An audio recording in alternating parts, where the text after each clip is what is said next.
어디 있었어? মৃত মেয়ের সঙ্গে মায়ের পুনর্মিলন।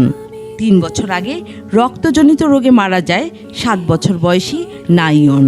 ভার্চুয়াল রিয়েলিটি ও অ্যাভাটার প্রযুক্তি ব্যবহার করে মৃত্যুর 3 বছর পর মেয়েকে নতুন করে ফিরে পান কোরিয়ান মা জাংজি সুং। 엄마 무서워? 안 무서워.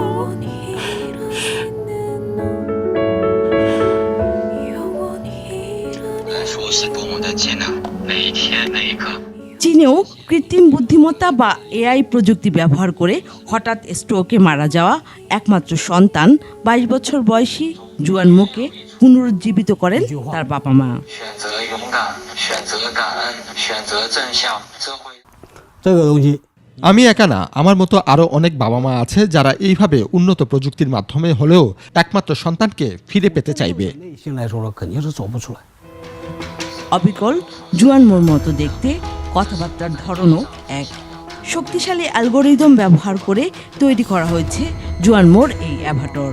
চীনের এআই ফার্ম সুপার ব্রেনের প্রতিষ্ঠাতা জানান 1400 থেকে $2800 20 দিনে একজন ব্যক্তির প্রাথমিক অ্যাভাটর তৈরি করে দিতে পারেন তারা।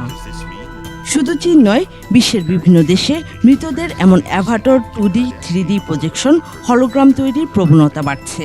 মৃতদের সাথে চ্যাট করার জন্য তৈরি হয়েছে এআই ডেডবটও।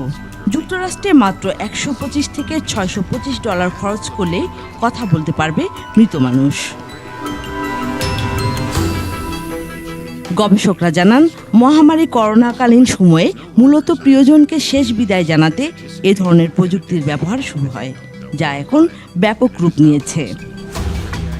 ইতিহাস, তথ্য সংরক্ষণ ও আগামী প্রজন্মের জন্য মৃতদের পুনরুজ্জীবিত করার এসব প্রযুক্তিকে ইতিবাচক হিসেবে দেখছেন অনেকে।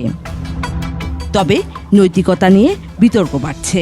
মৃতদের সাথে এ ধরনের যোগাযোগে মানুষ প্রস্তুত কিনা বা এর মানসিক ক্ষতি কতটা তা নিয়ে প্রশ্ন তুলেছেন কেউ কেউ। এআই এখনই নতুন ছবি, ভয়েস তৈরি করছে। প্রযুক্তি যেভাবে এগুচ্ছে তাতে আগামীতে মৃত্যু পরবর্তী একজনের ডিজিটাল লাইফকে প্রভাবিত বা পরিবর্তন করে দিতে পারে এআই। একই সঙ্গে আগামীতে এআই তার উন্নত প্রযুক্তি ব্যবহার করে ম্যাট্রিক্সের মতো কোনো আলাদা জগৎ তৈরি করতে পারে, এ নিয়েও শঙ্কা রয়েছে। This is the construct. দুলি মল্লিক, 21 টেলিভিশন।